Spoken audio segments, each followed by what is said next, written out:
Hello, everyone, and welcome to another episode of The POPsicle, a sweet new show where a guest and I lap up what's new in pop culture. My name is RJ, and today we have a very special guest.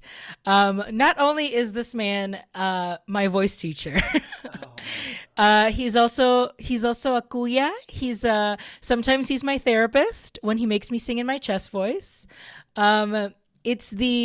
It's the angel of a peace himself. We have Kit Cleto on the line with us. Hi, Kit. Hi, RJ. Hi, thank you so much for having me. No, thank you so much for talking about how excited you are about what we're going to talk about today, which made me want to watch it and consume it immediately. So it's a problem. I've got myself into a hole, and I can't wait to share it with people. Share it to the world. Share it to the world.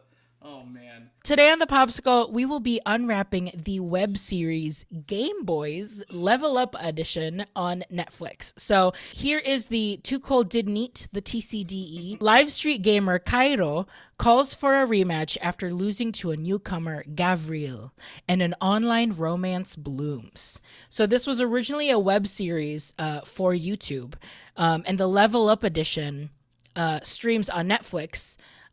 They refreshed and reshot a lot of the scenes, and since then it has achieved global reach and success. It is produced by the Idea First Company, written by Ash M. Malanum, directed by Ivan Andrew Payawal, and stars Kokoy de Santos as Gabriel and Elijah Canlas as Cairo. Yes, so there are 14 episodes all in all. The way that the series was shot was all kind of like self-taped videos that mixed a lot of different ways that we in the pandemic shoot ourselves in. So it was like part Zoom, part video calls, part Instagram stories and Snapchats, Facebook, boomerangs. So it was a production. I will say it was a production that was all based during the Manila lockdowns, the whole like Luzon lockdown. So the story is about finding romance during the 2020 lockdown, and at the same time it reflected the story and in the production aspect of it, which I think was very, very well done. Right. It is a Filipino-based BL series, boy love, which I didn't even know was a genre that existed until I did this not one. know before this either. I was like, oh, that's like they have a name for it and everything, and it's a whole thing. Like there's a whole secret fandom, I feel like, that's been culminating and growing since. I think the first one was a Thai series. As typical in my podcast, we talk about what's sweet and what's sticky. So we're going to go ahead and start with the sweet and what we loved about this piece of pop culture. Oh, man. Girl. There's so much to love. There is so much to love. For me, one of the first thing, and Adam was watching some of the episodes with me, and he was truly like, I've never heard you talk as much as when you watch this is the first time I've heard you talk as much as you have watching the show. Yeah. Because the dialogue is so natural and laid in, and it's very so the show is in Tagalog, but so it's subtitled in English, and typical when you're talking in Tagalog, it's already woven in with English anyway. Yeah, they speak a lot of English in their like daily vernacular, so it's very much understandable if you don't know Tagalog. So which is but it is subtitled, and I do think that the dialogue is really good. For me, what really clicked were all the slang and the colloquialisms, and it felt so... It's so good. It's so good. Gets na gets ko. I love gets. Like, that's so good. Gets, we do a lot of that. We do like plurals of like I love it. I love Filipino slang so much. It's one of my favorite things in the world. So I moved out of the Philippines when I was 13. So I didn't have like my formative teenage years in the Philippines. I was already assimilating. So I feel like I missed out on a lot of like being able to talk the way that like Gavin, Kai, and Pearl, like how they all talk, where it's just that like playful colloquialism. There was a lot that I loved. One was potassium. And I'm gonna say this in Tagalog. I'm not gonna censor it because it's in Tagalog. And they were like, potassium, what does that mean? And Pearl was like, pota na, assuming ka pa. So it's like you're already a jerk, but you're also like being an assuming jerk. And I love when Tagalog slang makes up like new combinations for words that like we already know too. Like it's so good. But like and like ulul and like yes. those things, like you can feel it when they say it. You might not like understand what the word actually means. Yeah. But because of how they say it, it's just so like, oh, I get it. Seeing the subtitles, because it's like, oh, I guess that's the closest thing to English. Because Adam always asks like, what does that mean? And I'm like, I don't know how to describe it. I guess it kind of means like you're an idiot. You know, like right, if they it always it doesn't quite get there. Like idiot and like ugok. Like you're ulul, like you're disgusted, right? Like it's just it's so there's that feeling that doesn't have well there's a post that I think I shared on Facebook once where there's like these like 14 words in Tagalog that really just don't have one English meaning. Yes, it's like multiple words that you have to kind of like. I think the top one was like kilig, yes, that's the major one. And I was like, I mean, this whole time I'm watching this show, and like kilig-na-kilig, like it's like yes.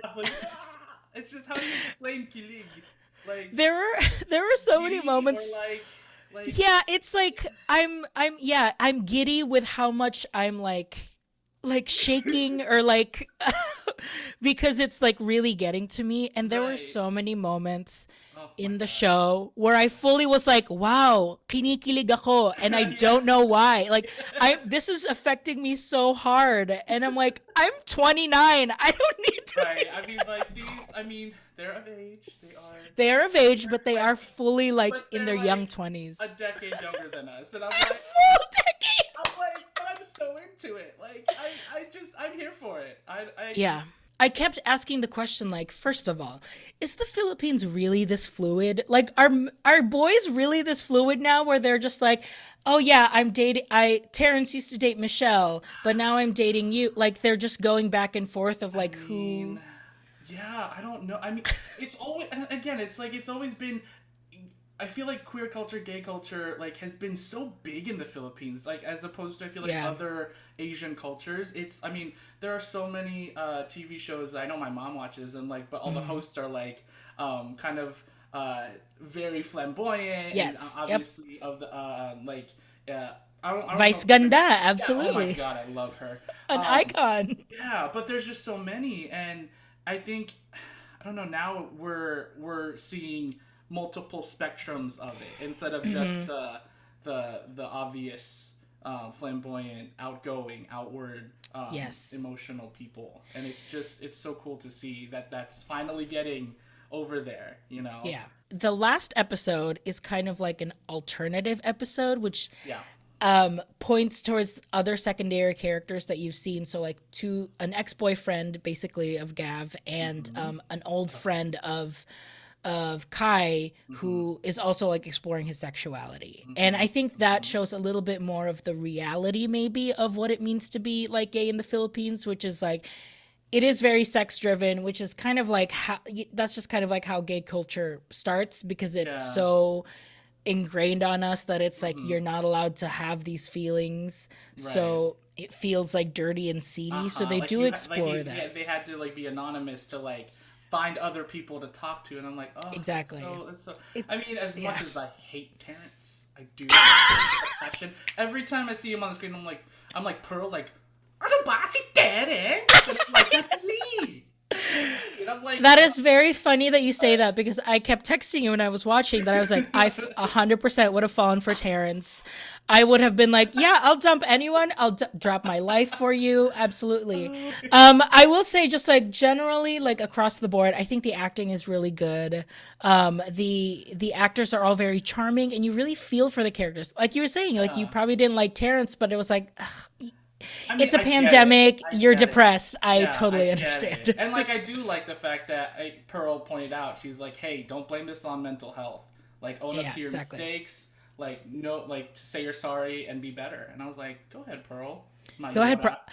Pearl ended up being one of my favorite characters in the show. She was such a breath of fresh air. Like every time she was on screen, which I highly recommend you watch Pearl Next Door, because I mean. Oh yeah, I saw that they made a little sequel for her. Yeah, there's 8 episodes of that one. It's so interesting. So like I said, the whole show was filmed during the lockdown. So when family members in Kai's side showed up, they were actually his family members. His dad played his dad, his brother played his brother. I thought so, because like I saw his brother looked a lot like him, and then I looked, because every show I watch I looked it up on like IMDb, and I'm like, oh my god, that's his actual brother. That's his actual brother. His actual brother, and that's his dad. I think though, like that there's a voiceover that happens right with his dad. I think that's not someone else. Yeah, I think that's someone else, because there's 2 people listed as Arthur, as his father. Arthur, yeah. Okay. And so I think they used the video of his dad, obviously, because they live together, or they live in close quarters, and then they used, which is actually, I think the guy that recorded it was the director that kind of discovered him when he was young, which is kind of just so cute. Because oh gosh, it's a. When we were watching it, I had to go on a flashback of like, that's right, this is how every TV show in the Philippines is. Like, 100%. Every show is melodramatic. Every show is, you're crying, you're laughing, like it's truly everything. There's nothing like a Filipino crying and just saying, forgive me, please. Patawarin mo ako. Patawarin mo ako, Gab. Sorry. I'm not gonna lie to you, kid. When I was growing up in the Philippines, I used to stare at a mirror and pretend to cry because I wanted to be a teleserye actor so bad. And I would just stand in the mirror, stare at the mirror, and just be like, marami na akong nagawa sa buhay ko. Pero ito, isang gamit lang gustong-gusto ko. At hindi mo ko papayagang maging actor. Wow. Literally. Thank you so much. Thank you. There was when I was there used to be TV shows where you would find the next like teen actor basically, and I would practice, because that was one of the challenges that they did. They would be like, can you cry on cue? And it would just fully like start making like a monologue about how like your father didn't let you like live your dreams. So you like run away. Ang dami ko nang nagawa sa buhay ko para lang maging happy ako. It's just it's so satisfying. It really is. It really is. It truly is. And it's its own language, it's its own style, it's its own world of storytelling. Ugh. I think the reason why we love melodramas in the Philippines so much is that in reality, we don't show our emotions to our family members. Oh my god, that makes so much sense. That's so true. Yes, because the entire time I was like, I don't actually talk to my mom like this. No. I couldn't imagine crying to my mom saying, I'm sorry, I'm gay. Like, I would never say that to my mom. And your mom would never be like, even obviously you would know sometimes like how they feel, but they would never be like, mahal na mahal, I love you no matter what. I'm like, wrong with you. There's nothing wrong. I'm like, no. My mom would just ignore it and just be like, how's your husband? Like,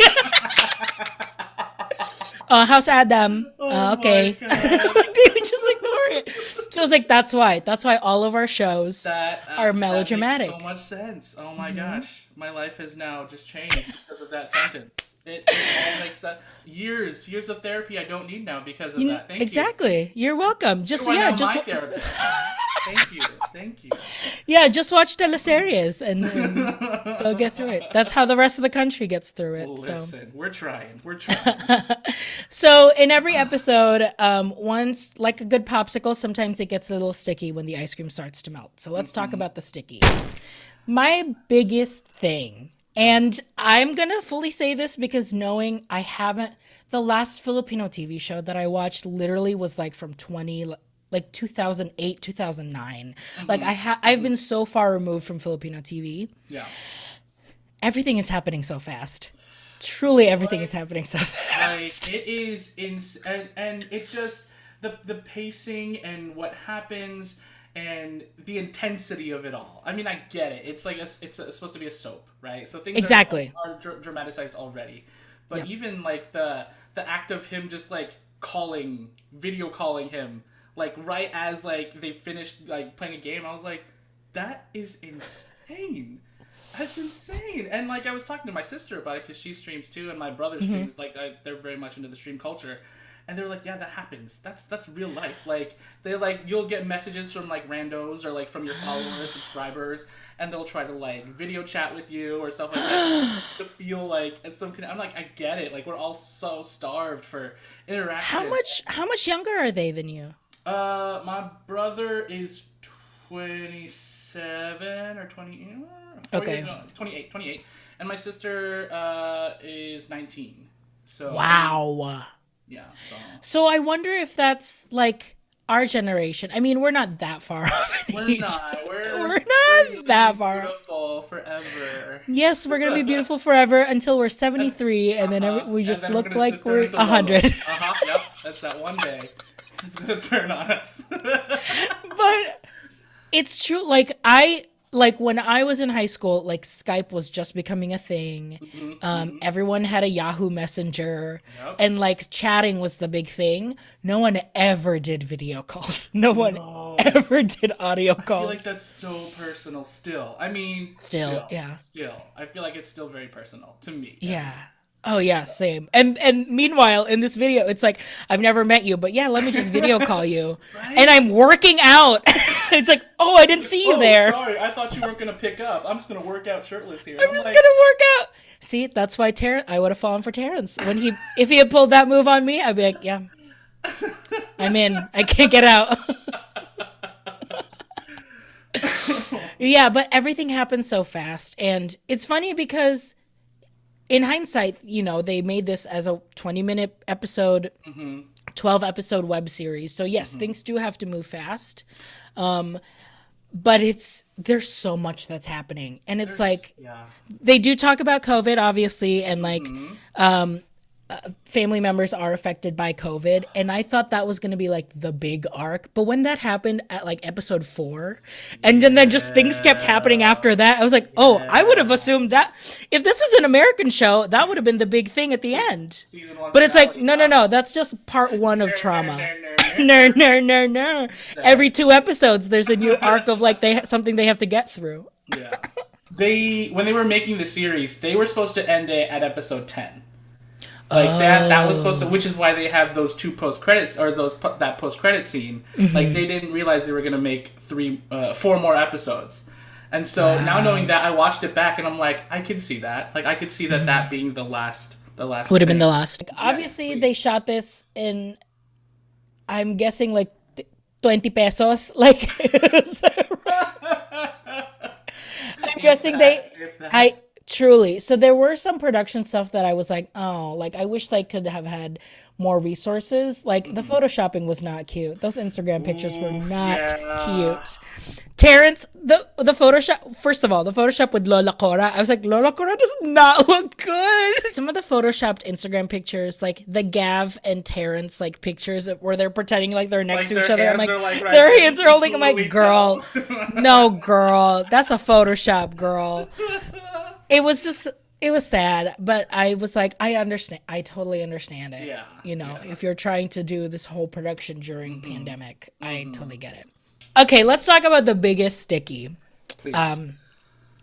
Is Gav actually toxic? Because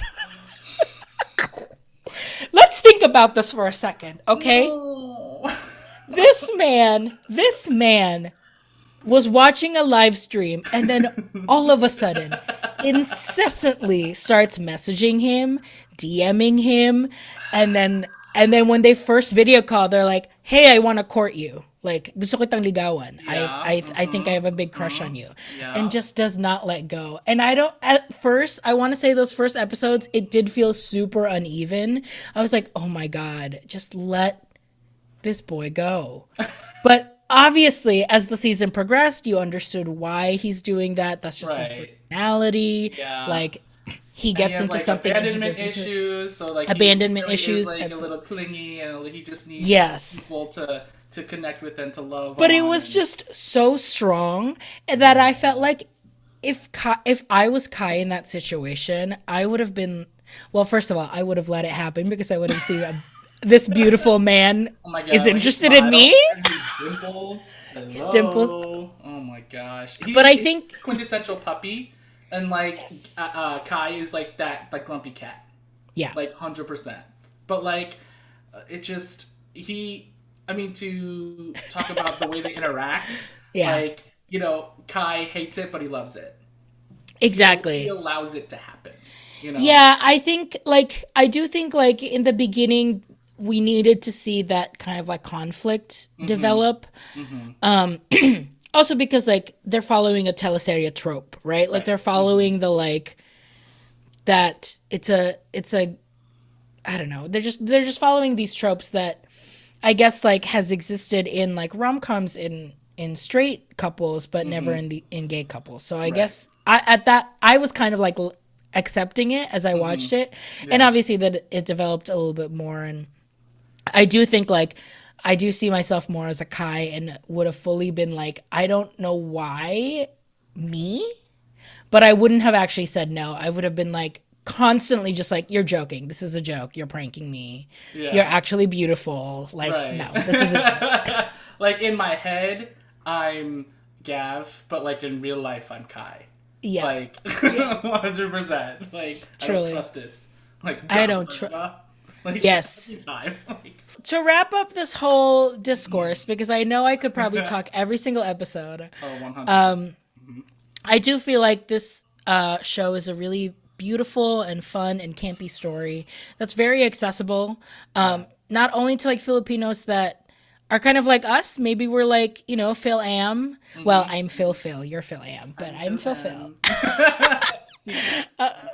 Yes, but anyone that's like, you know, that kind of is curious about just what it could mean to like, what it could mean in like to have a relationship in the Philippines, but also like what it could mean in the pandemic too. What it means to have a relationship or fall in love during the pandemic. Yeah, and I think that's like what they wanted to do with I mean, yes, it's a BL series, but they also just wanted to showcase that these stories are just like everybody else's, right?